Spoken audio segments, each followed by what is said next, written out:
আসসালামু আলাইকুম এভরিওয়ান, আশা করছি সবাই ভালো আছেন। আমি ফয়সাল আহমেদ হিমেল, শিখবে সবাইতে কো-ফাউন্ডার হিসেবে আছি, প্লাস একজন full stack web developer and Laravel expert হিসেবে কাজ করছি। আজকের ভিডিওতে আমি আপনাদেরকে দেখাবো যে লারাভেল ওয়েব অ্যাপ্লিকেশনের ভিতরে আসলে ব্লেড টেমপ্লেটে কিভাবে কাজ করে অ্যান্ড আমরা কিভাবে ইউজারকে বিভিন্ন রকম পেজ তাদের চোখের সামনে নিয়ে যেতে পারি বা ব্রাউজারে শো করতে পারি, অ্যান্ড তার জন্য এমভিসি আর্কিটেকচারের কন্ট্রোলার বা মডেলগুলো আসলে কিভাবে কাজ করে, এটার খুব শর্ট একটা ব্রিফ আজকে আপনাদেরকে দেবো। সো লারাভেল ব্লেড টেমপ্লেটের মাধ্যমে ইউজারকে যদি আমরা কোনো ভিউ তাদের চোখের সামনে দিতে চাই, সেটা কিভাবে করতে পারি, চলুন আমরা আজকে এই ভিডিওটাতে শিখে নিই।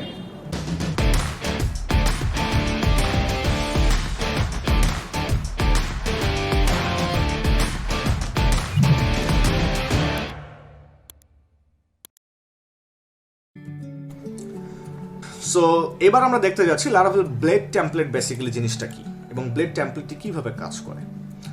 ব্লেড টেমপ্লেট জিনিসটা হচ্ছে আমরা যে পেজগুলোকে রিটার্ন করতে চাচ্ছি, ফর এক্সাম্পল স্ল্যাশ দিলে আমাদের জন্য যে পেজটা আমরা দেখতে পাচ্ছি এটা হচ্ছে আমাদের হোম পেজ, যেটা বেসিক্যালি রাউট থেকে আমাদের ফিল্টার হচ্ছে।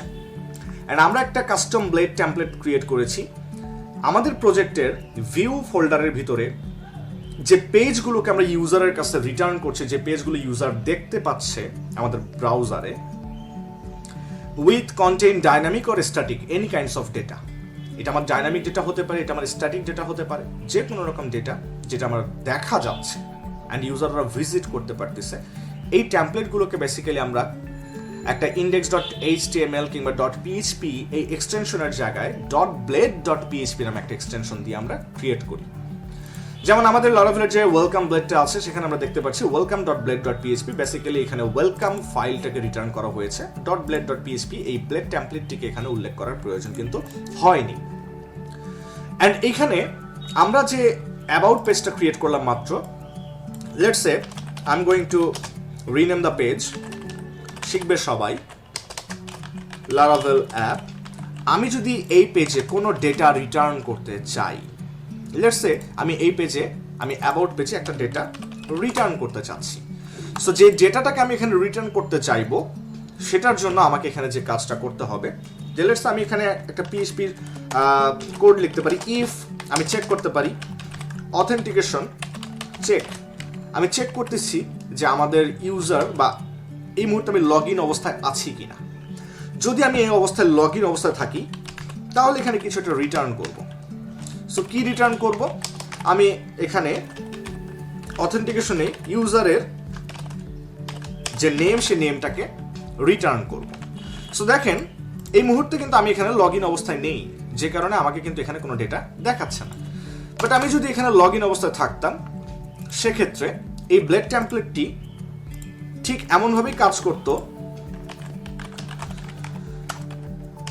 এবং আমাকে দেখাতো যে যে ইউজারটা লগ ইন অবস্থায় আছে সেই ইউজারের নেমটা কিন্তু আমাকে এখানে দেখাতো। আমি যদি একটু অ্যাবাউট ইউআরএলটাতে যাই, what I can see my name.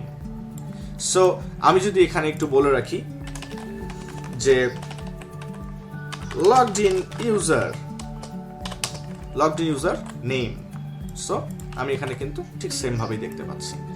So আমি যদি এই ইউজারের আইডিটাকে যদি আমি দেখতে চাই, লগড ইন ইউজার আইডি, আমি যদি এই ইউজারের আইডিটাকে দেখতে চাই, সিম্পলি আমি আইডি কিংবা ইমেইলটাকে যদি আমি দেখতে চাই, এটা let's say user name, let's say user email, আমি যদি ইমেল অ্যাড্রেসটাকেও দেখতে চাই, সিম্পলি কিন্তু আমি এইভাবে প্রিন্ট করতে পারি অ্যান্ড প্রিন্ট করে আমি এখানে দেখতে পারি। যদি আমাদের এখানে একটা ব্রেক ট্যাগ দিয়ে দেওয়া হয়, কত সুন্দরভাবে আমরা কিন্তু দেখতে পাচ্ছি যে আমাদের যে ইউজারটা লগড ইন অবস্থা আছে তার নেম, তার ইমেল অ্যাড্রেস সবকিছু আমরা এখানে দেখতে পাচ্ছি। সো ব্লেড টেমপ্লেটটা এত পাওয়ারফুল যে আমরা এখানে পিএইচপি এবং এইচটিএমএল কোডকে একসাথে আমরা এখানে মার্জ করে ইউজ করতে পারি। Proper syntax and proper guideline বা স্ট্রাকচার ফলো করলে আসলে এই জিনিসগুলোকে খুব সহজে ব্যবহার করা যায়। আর আমি যদি এই পেজটাকে কোথাও লিঙ্ক আপ করতে চাই, যে লেটস আমার অ্যাবাউট পেজে কিন্তু হোমে ব্যাক করার জন্য কোনো অপশন নেই বা ড্যাশবোর্ডে ব্যাক করার কোনো অপশন নেই। সো আমি যদি ড্যাশবোর্ডে ব্যাক করতে চাই, আমরা আমাদের রাউটসে আসলে পরে দেখতে পারি যে we have a name dashboard. So এইরকম নেম আমরাও আমাদের এখানে ইনক্লুড করতে পারি, যে আমাদের অ্যাবাউট পেজের নাম হচ্ছে অ্যাবাউট।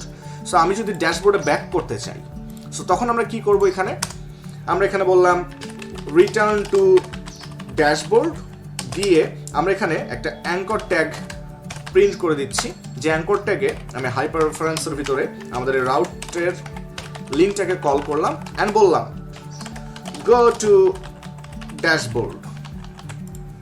দেখেন কি হবে ঘটনাটা। আমরা আবার একটা ব্রেক ট্যাগ এখানে প্রিন্ট করে ফেলি। সো এবার আমরা যেটা করতে পারবো, আমরা যদি আমাদের ড্যাশবোর্ডে ফেরত যেতে চাই, জাস্ট ক্লিক করলে আমরা আমাদের ড্যাশবোর্ডে ফেরত আসবো।